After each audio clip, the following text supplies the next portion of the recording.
Naslen K Gafoor ഇതുവരെ അഭിനയിച്ച സിനിമകൾ, അതിലെ ക്യാരക്ടേഴ്സ്.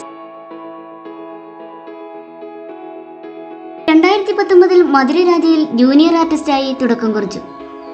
2019 തന്നെ തണ്ണീർമത്തൻ ദിനങ്ങളിലെ മെൽവിനായി പ്രേക്ഷക ശ്രദ്ധ പിടിച്ചുപറ്റി.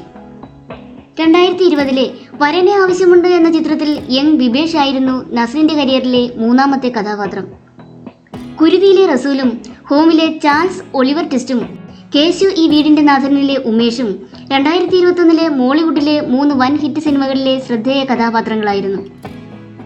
2022 ഇറങ്ങിയ സൂപ്പർ സെറനിയിലെ സംഗീതും പത്രോസിന്റെ പടപ്പുകളിലെ ബോണി പത്രോസും മകളിലെ രവീന്ദ്ര ചതോപാധ്യായ എന്ന രോഹിത്തും ജോ ആൻഡ് ജോയിലെ മനോജ് സുന്ദരനും പ്രേക്ഷകരുടെ കയ്യടി നേടിയ കഥാപാത്രങ്ങളായിരുന്നു.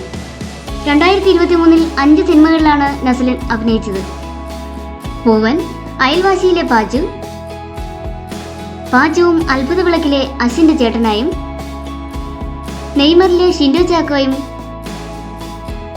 ജേർണി ഓഫ് ലവ് 18+ലെ അഖിലും നസ്ലിന്റെ കരിയറിലെ തന്നെ എടുത്തു പറയത്തക്ക കഥാപാത്രങ്ങളാണ്. 2024 തുടക്കത്തിൽ തന്നെ ഇറങ്ങിയ പ്രേമലുവിലെ സച്ചിൻ എന്ന ക്യാരക്ടറിൽ എത്തി നിൽക്കുകയാണ് നസ്ലിന്റെ ചൈത്രയാത്ര. ഇതിൽ നിങ്ങൾക്ക് ഏറ്റവും ഇഷ്ടപ്പെട്ട കഥാപാത്രത്തെ താഴെ കമന്റ് ചെയ്യും.